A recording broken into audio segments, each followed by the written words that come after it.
My name is Bab. This is my friend Eric. Dave's on the camera. You know, MSS, Minorities Seeking Solutions, our second video. This video is going to be on black on black crime / homicide. Mostly we're going to be focusing on homicide. So the stats I have for 2010 from the FBI, those are the most recent stats gathered. There were 12,996 murder victims last year.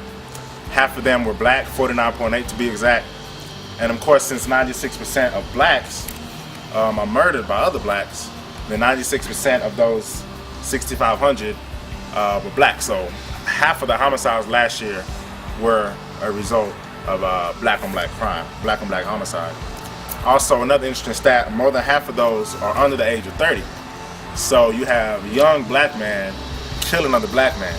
Those are some serious stats to consider. Most of you probably didn't even know anything about that.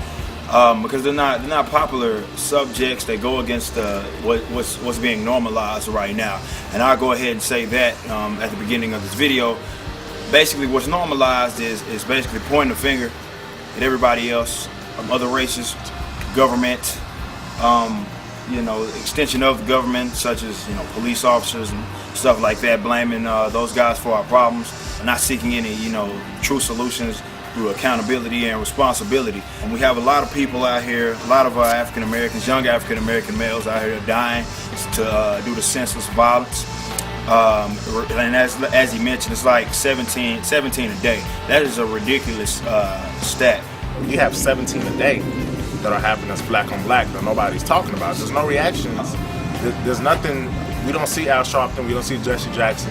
We don't see the other black figures who are supposed to be representing for us and speaking for us. We don't see those guys. We should really start questioning the people who said they speak for us. We should really start questioning a lot of these religious leaders too, who take part in a lot of these activism. I think we should be more proactive on the matters of black on black crime, what causes it.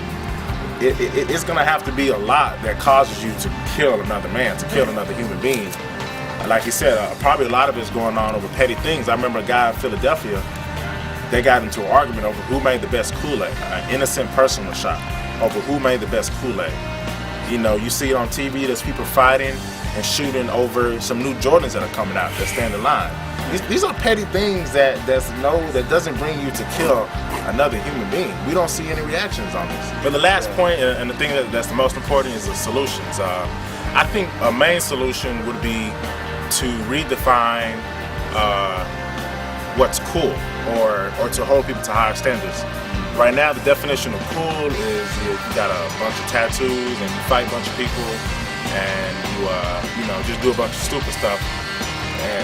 Regarding to the whole cool and what's not cool, that is a huge thing right there. We gotta really change that definition, because it's not. I'm telling you, as an African American man, it's not cool to be reading or anything. I can be at my job and people look upside my head because I'm reading and stuff like that, because I'm trying to seek my knowledge and gain this knowledge. And I got a bookshelf in my room. People look at me crazy. But I'd be cool if I went and got a whole bunch of tattoos and went bragging about how I can do this to this and fighting and doing whatever, doing all that. Then I'd be cool. That stuff we gotta change. Why are we praising these activities? And I'm not gonna let these our entertainers off the hook either, because they're promoting the activity. Y'all praising these guys. Y'all praising all these people throwing up gang signs, doing whatever. We praising them, putting money in their pockets so they could continue to spread all this poison. That's something we also got to get away from. We got to hold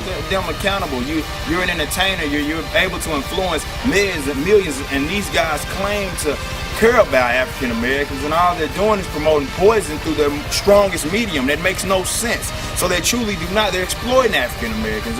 That's what they're doing. That's what our entertainers are doing. We got to hold these guys accountable for all this nonsense that's happening, and we really have to change the definition of cool and what's acceptable, because being smart, being educated, being a positive person is something that is frowned upon by our race as a whole, definitely as a youth, and that is ridiculous. And that is something that we really have to get away from. We got to start being accountable for our actions.